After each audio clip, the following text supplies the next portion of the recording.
मैंने बंद पड़ी मेरी कार धक्का मार के रास्ते के बाजू में खड़ी कर दी। दोपहर का समय था। रिक्शा भर भर के आ रही थी। खाली रिक्शा मिलना मुश्किल दिख रहा था।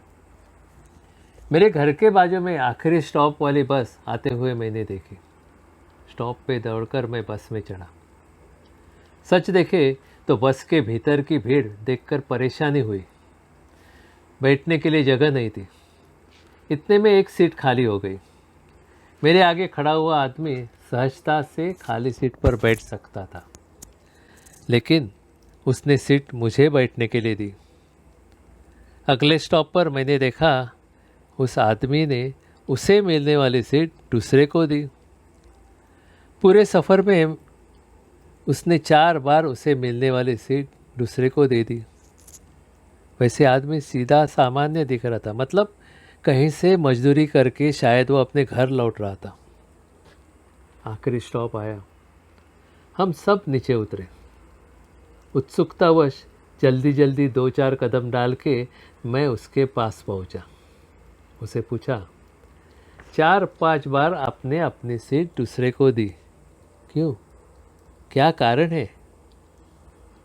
उसने जवाब दिया, साहब जी, मैं पढ़ा लिखा नहीं हूँ, अनपढ़ हूँ।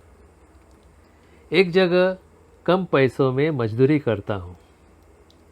मेरे पास दूसरों को देने के लिए न ज्ञान है न पैसा, लेकिन मैं अपनी सीट देने का काम हर रोज़ करता हूँ, क्योंकि ये मेरे बस की बात है।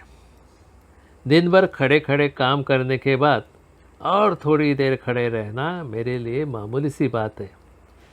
मैंने आपको मेरी जगह दी, आपने धन्यवाद कहा, इससे मुझे बहुत खुशी मिली।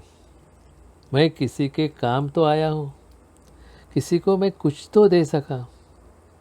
हर रोज़ मैं ये करता हूँ। समझो मेरे लिए ये कानून ही बना है। शाम को जब मैं घर पहुँचता हूँ तो मेरा मन आनंद से भरा हुआ होता है। उसका ये जवाब सुन के मैं हैरान हो गया। किसी अनजान के लिए कुछ करने की इच्छा, और वो भी अपना हाथ खाली होते हुए। मैं कैसे दूसरों की मदद कर सकता हूँ? इस सवाल के लिए ढूंढा हुआ खोजा हुआ ये उपाय भगवान भी अपने इस निर्मित के लिए खुश हुआ होगा। मेरे सर्वोत्कृष्ट निर्मित ऐसा सोचता होगा।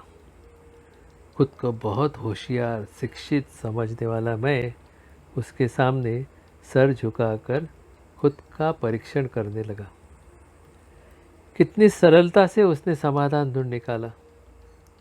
बिना किसी अपेक्षा से मदद करना, ये दिल की अमीरी कितने लोगों में है। बढ़िया कपड़े पर, हाथ में मोबाइल, पर्स, आंखों पे गॉगल, 2-4 अंग्रेजी शब्द, क्या यही अच्छा इंसान होने का संकेत है? बड़ा घर, बड़ी कार, क्या यही समाधान है? मेरे विचार साफ स्पष्ट हो गए।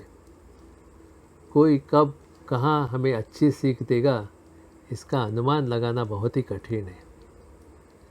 कर्म से पहचान होती है इंसानों की, कर्म से पहचान होती है इंसानों की, वरना महंगे कपड़े तो पुतले भी पहनते हैं दुकानों में।